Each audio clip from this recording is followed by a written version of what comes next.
네, 이제 오랜만에 제가 수요 예배 설교를 하게 되었습니다. 제가 올해 1월에 수요 예배를 설교를 시작하면서 제가 수요 예배 때 이 빌립보서를 가지고 함께 나누어야겠다라는 마음을 가지고 시작했는데 설교를 찾아보니까 1, 2월에 하고 3, 4월에 쉬고 이제 5월에 다시 수요 예배를 하게 되었습니다. 그래서 오늘도 우리 빌립보서의 말씀으로 함께 은혜를 나누었으면 좋겠습니다.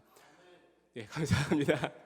네, 올해 빌립보서 가지고 설교가 한 게 오래돼 가지고 우리 빌립보서에 대해서 몇 가지 간단히 살펴보겠습니다. 먼저 이 빌립보서는 이제 바울이 세운 교회였습니다. 우리 사도행전 16장에 보면 이 두 가지 사건이 나오는데 이제 옥감 장사 루디아와 이 바울과 실라가 옥에 갇혔다가 이 찬송하면서 풀려나는 이야기가 등장합니다. 그리고 바울은 옥감 장사 루디아 그리고 이 감옥의 간수를 전도하면서 이 빌립보의 믿음의 공동체에 또 교회가 세워지게 되었습니다. 또 이 빌립보서는 바울이 로마에 구금되었을 때 쓰여진 편지였습니다. 바울은 자신의 한 치 앞도 모르는 상황 속에서도 이 빌립보 교인들에게 편지를 쓰면서 복음에 참여한 빌립보 교인들로 인하여 자신이 참 기쁘다라고 이야기하는 것을 볼 수가 있는데요. 그래서 바울은 빌립보 교회를 사랑하는 마음을 이렇게 표현합니다. 우리 빌립보서 1장 8절 같이 한번 읽어보겠습니다. 같이 읽겠습니다. 시작. 내가 예수 그리스도의 신장으로 너희 무리를 얼마나 사모하는지 하나님이 내 증인이시니라. 네, 어떤 마음으로 사랑한다고 하죠? 예수 그리스도의 심장으로 사랑한다라고 이야기하고 있습니다. 바울이 빌립보 교회와 교인들을 얼마나 사랑하고 있는지 이제 알 수 있는 대목입니다. 그래서 바울은 빌립보서 1장 1절부터 11절까지를 통해서 이 바울이 빌립보 교회와 교인들을 얼마나 사랑하고 있는지 또 얼마나 기도하고 있는지 말씀하고 있고, 그리고 12절부터 30절까지의 말씀은 바울이 옥에 갇힌 일과 또 그것 때문에 복음이 전해진 일에 대해서 감사하고 기뻐하는 것을 볼 수가 있습니다. 우리 1장 14절 말씀 같이 한번 읽어보겠습니다. 우리 같이 읽겠습니다. 시작. 형제 중 다수가 나의 매임으로 말미암아 주 안에서 신뢰함으로 겁 없이 하나님의 말씀을 더욱 담대하게 전하게 되었느니라. 네, 바울이 감옥에 갇히게 되었습니다. 그러나 그것 때문에 공동체가 흔들리지 않았고 오히려 더욱 담대하게 복음을 전하게 됩니다. 그런데 또 심지어 바울은 자신의 매임 때문에 또 투기와 분쟁으로 복음을 전하는 사람들이 있어서 또 기뻐한다고 강조하면서 이야기하고 있습니다. 우리는 빌립보서 1장을 통하여서 바울이 빌립보 교회와 또 교인을 얼마나 사랑하고 있는지, 그리고 복음 전파가 이 바울의 삶에 얼마나 중요한지 살펴볼 수 있습니다. 그리고 이제 2장이 시작되고 이제 오늘 본문이 시작되는데요. 저는 오늘 본문을 여러 번 읽으면서 이 바울이 괜히 가말리엘 문화에서 배운 게 아니구나, 수사학적으로 굉장히 뛰어난 사람이구나라는 것을 이제 깨닫게 되었습니다. 바울은 먼저 다른 서신서들을 보면 간단한 인사 후에 그 공동체의 이 문제를 지적합니다. 대표적으로 고린도전서 1장 1절부터 9절까지는 인사를 한 후에 10절에서는 고린도 교회에 있는 분쟁에 대해서 이야기합니다. 그리고 갈라디아서도 1절부터 6절까지는 이제 인사를 하고, 그리고 그 이후부터 이 다른 복음이 들어와서 공동체 사람들을 힘들게 했던 것, 그리고 바울의 사도성을 의심해서 바울이 자신의 사도된 것을 증명하는 이야기가 등장합니다. 그런데 이제 빌립보서를 보면 빌립보 교회의 문제가 초반에 등장하지 않는 것을 볼 수가 있습니다. 그리고 또 바울은 직접적으로 이 빌립보 교회의 문제에 대해서 지적하지 않습니다. 오늘 본문 2장 1절부터 4절까지 보면 이 바울의 겉면이 등장하는데, 바울은 겉면의 형식으로 이 빌립보 교회의 문제를 지적하고 있습니다. 우리 먼저 1절 같이 한번 읽어보겠습니다. 우리 같이 읽겠습니다. 시작. 그러므로 그리스도 안에 있는 무슨 겉면이나 PPT가 다시 한번 읽겠습니다. 그러므로 그리스도 안에 무슨 겉면이나 사랑의 무슨 위로나 성령의 무슨 교제나 긍휼이나 자비가 있거든. 네, 이렇게 이야기하고 있습니다. 이 문장을 잘 읽어보면 조금 어려운 말로 이 문장은 조건절이라고 합니다. 뭐뭐하고 있거든, 만약 너희가 이런 게 있거든 이라고 하면서 이야기하는데요. 여러 주석가들이 지적하고 있는 해석의 문제가 있는데, 원래 빌립보서 2장 1절은 이렇게 해석해야 된다고 합니다. 우리 다음 절 저게 새 번역이 아니고 새 번역이 아닙니다. 번역가들이 해석한 건데 같이 한번 읽어보겠습니다. 그러므로 그리스도 안에 있는 무슨 권면이 있기 때문에, 그리스도 안에 사랑의 무슨 위로가 있기 때문에, 그리스도 안에 성령의 무슨 교제나 긍휼이나 자비가 있기 때문에. 원래 이렇게 번역되어야 된다라고 이야기합니다. 이 별 차이 안 나는 것처럼 느껴지지만 앞의 구절은 만약 무엇 하거든 너희가 2절처럼 행해라 라고 이야기하는 것이고, 다음 번역은 너희가 이것 때문에 무엇 때문에 2절처럼 행해라 라고 이야기하고 있습니다. 그럼 우리 2절 같이 한번 읽어보겠습니다. 우리 같이 읽겠습니다. 시작. 마음을 같이하여 같은 사랑을 가지고 뜻을 합하며 한 마음을 품어. 2절을 4가지로 정리할 수 있는데요. 첫 번째는 같은 마음을, 같은 생각을 해야 하는 것. 그리고 두 번째는 동일한 사랑을 가지고 있어야 하는 것. 세 번째는 뜻을 합하는 것. 네 번째는 이제 한 마음을 품는 것입니다. 이렇게 4가지를 이야기하고 있는 것 같은데, 우리 2절을 자세히 읽어보면 이제 그게 그 이야기입니다. 그게 그 내용이죠. 이게 무슨 말이냐면, 이 4가지로 말하고 있지만 너희가 서로 사랑하고 하나가 되라라고 하는 것을 풀어서 여러 번 이야기하는 것입니다. 이 빌립보 공동체에게 이러한 권면을 하는 이유는 무엇일까요? 너희가 한 마음이 되어야 된다라고 하는 권면을 하는 이유는 이 교회가 그렇게 하고 있지 못하기 때문입니다. 우리 3절에 보면 이런 문제도 있습니다. 우리 3절 같이 한번 읽어보겠습니다. 시작. 아무 일에든지 다툼이나 허영으로 하지 말고 오직 겸손한 마음으로 각각 자기보다 남을 낮게 여기고. 또 3절에서 이렇게 말하고 있는 이유가 무엇일까요? 이 사람들이 겸손하지 않고 각각 자기보다 남을 낮게 여기지 않기 때문입니다. 이렇게 말하고 있는 이유는 어떤 일을 하는데 개인의 이익이나 헛된 영광을 추구하면서 교만하게 행동하고 있기 때문에 바울은 이렇게 권면합니다. 그리고 마지막 4절에 보면 이렇게 이야기하는데, 각각 자기 일을 돌볼 뿐더러 또한 각각 다른 사람의 일을 돌보아라 라고 이렇게 이야기합니다. 이렇게 이야기하는 이유는 무엇일까요? 각각 자기 일만 돌보고 다른 사람의 일은 돌보지 않기 때문에 바울은 빌립보 교회를 향하여서 다른 사람의 일도 같이 돌보아라 라고 이야기하고 있는 것입니다. 우리가 2장 1절부터 4절까지의 말씀을 겉면의 말씀을 통해서 알 수 있는 이 빌립보의 문제는 교회가 하나 되지 못하고 오히려 성도들 간에, 특별히 이 교회 지도자들 간에 자신의 권리와 특권을 찾으려고 애쓰면서도 상대방에 대해서는 서로 무시하면서 갈등하고 있다는 것입니다. 사실 이 빌립보에서는 무슨 문제가 있는지, 무엇 때문에 이런 갈등이 있는지 나와 있지는 않지만 이 빌립보 교회에 이 사랑 없음, 또 공동체성의 결여가 있다는 것을 볼 수가 있습니다. 성경에 보면 공동체에 대해서 참 많이 이야기하고 있습니다. 이 공동체가 얼마나 중요한지 곳곳에 말씀하고 있죠. 그런데 문제가 있는 공동체가 참 많은 것도 우리가 볼 수 있습니다. 우리 목사님께서 이야기하셨지만 저희는 지난주 월요일부터 목요일까지 우리들 교회에서 하는 목회자 세미나를 다녀왔습니다. 일정이 정말 이렇게 빡빡해가지고 가고 싶지 않은 날도 있었는데 그래도 그 일정 중에 많은 은혜도 받았습니다. 그러면서도 가슴 아픈 일이 있었는데 일정 중에 여자 목장 탐방하는 시간이 있었습니다. 목장은 우리식으로 말하면 이제 속회입니다. 둘째 날 갔던 부부 목장은 교회에서 모였었는데 이 여자 목장은 목원들의 집을 이렇게 돌아가면서 모인다고 하더라고요. 목요일 날 아침 시간에 모여서 했었습니다. 저는 이제 윤 전사님이랑 같은 조여가지고 아침에 일찍 용인에 있는 한 목원의 집에 갔었습니다.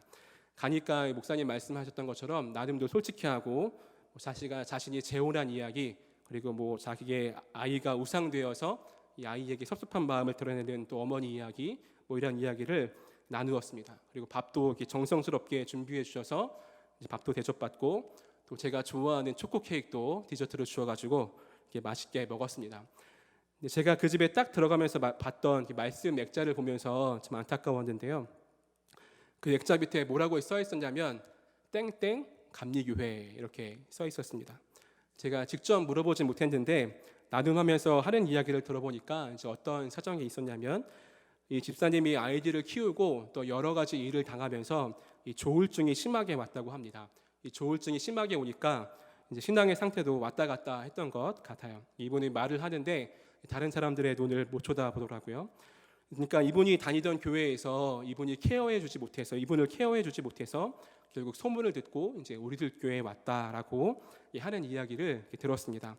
이분뿐만 아니라 다른 간증을 듣거나 또 목원들 이야기를 듣는데, 물론 이제 처음 이 교회에 와서 예수 믿는 분들도 많이 있었지만 또 많은 분들이 기존 교회 다니다가 상처받고 또 우리들 교회 갔다라고 하는 이야기도 많이 들었습니다. 제가 본 뉴스 통계에 따르면 6년 사이에 우리 감리교회 교인이 26만 명이 교회를 떠났다고 합니다. 그리고 12개 연회 중에 서울연회가 4만 3천여 명 정도 들면서 이제 12개 연회 중에 가장 많이 줄었다고 이야기합니다. 참 그 가슴 아픈 이야기가 아닐 수 없는 것 같아요. 그래서 오늘 우리는 이 빌립보를 향한 권면을 우리를 향한 이 권면으로 받아야 할 것입니다. 바울은 1절부터 4절까지 문제가 있던 빌립보 교인들이 어떤 마음을 품어야 하는지 권면했습니다. 우리는 공동체 안에서 같은 마음으로 같은 사랑으로 한 뜻을 품어야 합니다. 또 무슨 일을 하든지 다툼과 허영으로 하면 안 되고 겸손한 마음으로 자기 일을 돌볼 뿐만 아니라 도움이 필요한 이들도 함께 돌보라고 이야기합니다. 또 이렇게 하는 것이 바울의 기쁨이라고 4절 마지막 절에 나와 있습니다. 1절부터 4절까지의 권면을 요약해주는 문장이 이 빌립보서 1장 27절에 있는데요. 이 빌립보서 1장 27절 같이 한번 읽어보겠습니다. 오직 너희는 그리스도의 복음에 합당하게 생활하라. 이는 내가 너희에게 가보나 떠나 있으나 너희가 한 마음으로 서서 한 뜻으로 복음의 신앙을 위하여 협력하는 것과. 바울은 그리스도의 복음에 합당하게 생활하라라고 이야기합니다. 이렇게 그리스도 안에서 하나가 된 공동체를 이루는 것이 복음에 합당한 삶이라고 이야기하는 것입니다. 우리는 이 말씀을 나 스스로에게 적용해서 나는 얼마나 그리스도의 복음에 합당하게 생활하고 있나라고 물어야 합니다. 혹시 나로 인해 빌립보 교회에 있던 문제가 나의 교회에, 나의 가정에, 또 내가 속해 있는 공동체에 일어나고 있지는 않은지 우리 삶을 점검해 봐야 합니다. 그리고 바울은 5절에서 이렇게 이야기하는데 우리 같이 한번 읽어보겠습니다. 같이 읽겠습니다. 시작. 너희 안에 이 마음을 품으라. 곧 그리스도 예수의 마음이니.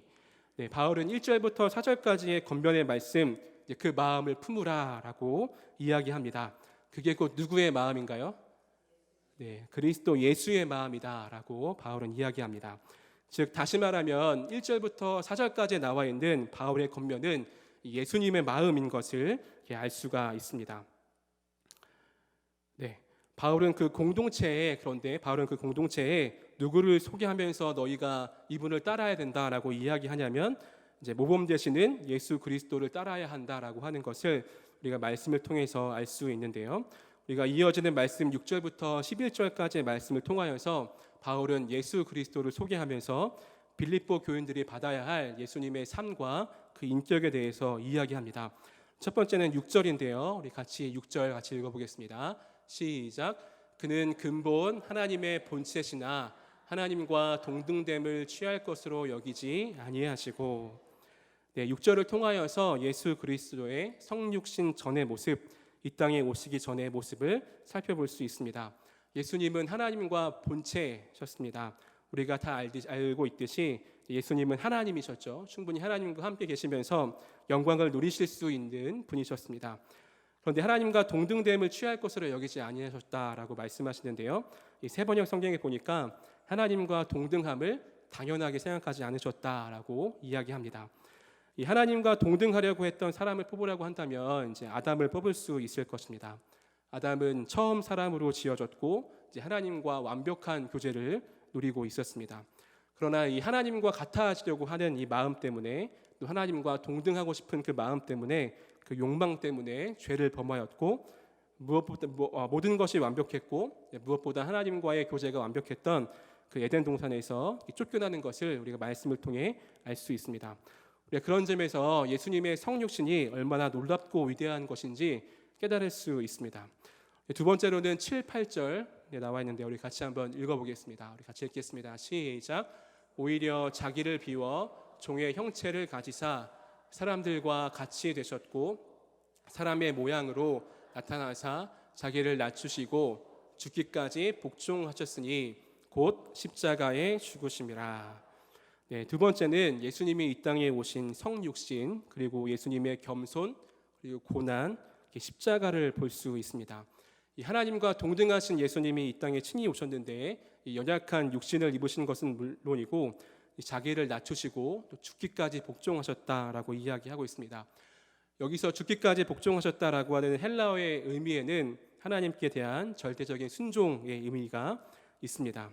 이 빌립보 교인들은 자신들의 구원자로 믿고 있고 또 예수님이라는 이름 때문에 박해를 견뎌가면서 신앙을 지키고 있었는데, 그런 예수님이 어떤 모습으로 이 땅에 오셨는지, 어떻게 그리스도가 낮아지셨는지 바울은 이야기하고 있습니다. 심지어 예수님이 어디까지 복종하시고 낮아지셨는가 하면 이 8절 끝에 보면 십자가에 죽기까지 낮아지시고 복종하셨다라고 이야기합니다. 이 빌립보는 로마의 식민지였습니다. 그 이야기는 로마의 법이 이 빌립보에도 적용된다는 것이고, 이 로마에서 힘있고 돈 있는 사람들이 특권을 누리며 산 것처럼 이 빌립보에서도 힘있고 돈 있는 사람들이 로마에서 누릴 수 있는 특권을 똑같이 누릴 수 있었다고 합니다. 그리고 실제로 이 빌립보 교인들은 자신들이 로마의 법을 갖고 사는 것, 로마와 똑같은 권리를 받고 사는 것을 굉장히 자부심을 가지고 살고 있었다고 합니다. 그 이야기는 이 십자가의 형벌이 어떤 의미가 있었는지 알고 있었을 것입니다. 십자가가 얼마나 잔인한 형벌인지, 또 어떤 사람에게만 지어지는 형벌인지 다 알고 있었을 것입니다. 유대인들도 십자가를 이 저주의 형벌이라고 생각했지만 로마인들도 십자가가 혐오스러운 것으로 생각했다고 합니다. 이 하나님과 동등했던 분이 죽기까지 복종해서 십자가에 달렸다고 하는 이 이야기는 이 빌립보 교인들에게 충격적인 이야기일 것입니다. 물론 예수님의 십자가 이야기를 들어서 알고 있는 사람도 많았을 것이지만 그 사람들에게는 다시 한번 예수님의 복종과 낮아지심을 깨닫게 해주는 말씀이었을 것입니다. 사도 바울이 7, 8절을 통해서 하고자 했던 말씀을 예수님의 말씀을 통해서 찾아볼 수 있는데요. 누가복음 9장 23절 같이 한번 읽어보겠습니다. 우리 같이 읽겠습니다. 시작. 또 무리에게 이르시되 아무든지 나를 따라오려거든 자기를 부인하고 날마다 자의 십자가를 지고 나를 따를 것이니라. 네, 예수님이 자기를 따라오라고 하는 이 내용을 보면 사실 예수님께서 이미 살아가신, 또 살아내신 이야기입니다. 먼저 자기를 부인하고, 그리고 하나님과 동등한 분이셨지만 자기를 부인하고 이 땅에 오신 것이죠. 그리고 죄가 하나도 없었지만 예수님께서는 십자가에 달려 돌아가셨습니다. 우리가 예수님을 따르는 제자라면 우리는 날마다 나를 부인하고 나의 십자가를 지고 살아가야 합니다. 그러면 우리는 나의 무엇을 부인하고 또 나의 십자가를 지는 것은 어떤 의미일까요? 지난 4월에 중구 용산지방 목사님들과 함께 성지 순례를 다녀왔습니다. 첫 번째 목적지가 러시아였는데요. 러시아 항공을 타고 러시아에 갔습니다. 가기 전날까지 바쁘고 정신이 없어서 여행에 대한 정보가 하나도 없었습니다. 근데 전날 한 형제랑 이야기하다가 이제 한국에서 러시아까지 가는 시간을 알게 되었는데요. 저는 한 6시간 정도 걸릴 줄 알고 마음을 그렇게 먹고 있었는데 이제 9시간 걸린다고 이렇게 하더라고요. 그래서 9시간 동안 뭘 하나 걱정하면서 막 영화도 막 다운받고 챙기려고 했던 책보다 더 많은 책을 챙겼습니다. 그리고 또 제 룸메이트였던 목사님은 이 생활 패턴이 정확하신 분이세요. 한국에서도 11시에 주무시고 4시에 일어나셔야 하는 분인데 여행 가서도 11시에 주무시고 좀 늦게 일어나도 되니까 6시에 일어나시는 정확한 생활 패턴을 가지고 계신 분이셨습니다. 그 말은 제가 너무 피곤해도 11시까지 잘 수 없었습니다. 그래서 11시까지 잘 수 없어서 이제 강제적으로 책을 이렇게 많이 읽게 되었습니다. 그때 읽었던 책이 이제 레리 크랩이라는 사람이 쓴 이제 행복이라는 책인데요. 이 레리 크랩은 심리학자이고 또 성경 교사이면서 영성 훈련가입니다. 제가 이 책의 저자를 너무 좋아해서 많은 책을 가지고 있고 읽었는데 신간이 나와서 이제 여행 가면서 읽으려고 이제 가지고 갔었습니다. 여기서 보면 자기를 부인하고 또 자기 십자가를 지는 것이 무엇인가에 대해서 이야기하는데, 먼저 자기를 부인하라는 구절에서 우리가 무엇을 부인해야 하는가라고 나와 있습니다. 다음 절 넘겨주시면요. 네, 우리가 요구하는 즉각적인 만족, 성공, 돈, 술, 사람들의 인정을 부인해야 합니다. 대신에 예수 그리스도의 선하심과 그가 주실 참된 행복을 맛보아야 한다라고 이야기하고 있습니다. 즉 우리가 무엇을 해야 하느냐면 우리가 가지고 있는 즉각적인 이 만족, 우리의 욕구, 욕망들을 부인하고 그 대신에 더 좋은 기쁨과 더 좋은 행복을 주실 이 예수님, 그 행복을 우리가 기대하고 소망해야 된다는 것입니다. 두 번째로 자기 십자가를 진다는 것에 대해서 이야기합니다. 우리는 흔히 이 십자가를 지는 것에 대해서 그냥 쉽게 우리가 고난 받는 것, 혹은 이제 많은 사람들을 대신해서 내가 어려운 일을 하는 것이라고 이야기합니다. 혹은 질병에 걸리거나 또 관계에 어려움을 겪거나 삶이 잘 안 풀리는 것을 이 십자가를 진다라고 하는 사람들도 있습니다. 그런데 레리 크랩이 이야기하는 십자가는 우리 다른 의미가 있습니다. 다음 보여줄래요? 보상을 바라지 않는 사랑, 그리고 그런 사랑을 하는 이들이 느끼는 타들어가는 고통이 예수님의 제자들이 져야 하는 십자가이다라고 이야기합니다. 다시 말하면 십자가를 지는 것은 단지 어려운 고난을 겪는 것이 아니라, 어려운 고난을 짊어지는 것이 아니라 사랑을 함으로써 사랑이 주는 고난을 지는 것을 의미한다고 합니다. 또 이렇게 이야기하는데요. 다음 절 보여주시면 우리가 같이 한번 읽어보겠습니다. 같이 읽겠습니다. 시작. 누구를 대하든 예수님의 사랑을 보여줄 기회로 삼아라. 그리고 너의 십자가를 져라. 너를 형편없이 대하는 사람과 심지어 모욕하는 사람까지도 희생적으로 사랑하기 위해서 최선을 다하면서 예수님과 함께 고난을 받으라. 무엇을 위해 고난을 받냐면 다른 사람을 사랑하기 위해 고난을 받습니다. 달리 말하면 누군가를 사랑하는 것이 예수님의 십자가를 짊어지는 것만큼 어려운 일이다라고 이야기하는 것입니다. 심지어 나를 모욕하고 나를 싫어하는 사람, 나를 증오하는 사람까지 사랑하는 것이 진정한 그리스도인의 사랑이다. 그것이 십자가를 지는 것이다라고 이야기하는 것입니다. 제가 청년 신방 전화를 할 때였습니다. 토요일 오전이었는데요. 한 청년에게 이제 안부 전화 겸 전화를 걸었습니다. 제가 전화를 걸어서 잘 지냈냐고 이렇게 물어봤어요. 그랬더니 잘 못 지낸다고 그러는 거예요. 제가 속으로 이 친구가 힘든 이야기를 하는 걸 보니까 좀 마음은 열렸나 보다 기대하는 마음을 가지고 왜 못 지냈냐고 이렇게 물어봤더니 전우사님이 이 시간에 전화해가지고 잘 못 지냈다고 이렇게 이야기를 하는 거예요. 토요일 오전이었는데 속으로 제가 그럴 거면 전화를 아예 받지 말지, 자기가 받아놓고 왜 이렇게 얘기하나 하면서 이제 저도 이제 속으로 화가 막 치밀어 오르더라고요. 제가 어떻게 했을까요? 그냥 그러냐고 그러고 이제 좀 싫어하고 하고 끊었습니다. 똑같이 저도 불쾌함을 나타내면 안 되니까 그렇게 얼른 마무리하고 이제 끊었어요. 그리고 나서 가만히 생각해 보는데 자기 십자가를 지라고 하는 이 말씀, 그리고 그 십자가를 지는 것이 이 거절당할 것을 각오하고 사랑으로 고난받는 받는 것이라는 이 책의 내용이 생각나면서 내 안에 참 이 사랑이 많이 없구나라는 것을 생각했던 계기가 되었습니다. 마찬가지로 오늘 말씀에 빌립보 교인들에게 필요했던 것은 예수님이 보이셨던 자기를 낮추는 겸손과 또 모든 사람에게 거절당하시고 또 마지막 순간에는 믿었던 제자들에게도 거절당하시면서까지 보이셨던 그 십자가의 사랑이 필요했다는 것입니다. 우리 8절까지만 보면 예수님의 죽으심으로 끝난 것 같지만 9절부터 11절까지 말씀을 통해 오히려 하나님이, 우리 9절부터 보여주실래요? 우리 하나님이 그를 지극히 높여 모든 이름 위에 뛰어난 이름을 주시고 또 모든 무릎을 예수의 이름에 꿇게 하십니다. 그리고 11절에 다음 넘겨주시면 예수 그리스도를, 모든 사람이 예수 그리스도를 주라 시인한다라고 이야기하는 것을 볼 수가 있습니다. 나를 낮추고 겸손하게 살며 사랑을 위하여 고난을 받는 십자가를 지고 사는 것이 패배하고 절망으로 사는 것이 아니고 오히려 승리하는 것임을 우리가 볼 수가 있습니다.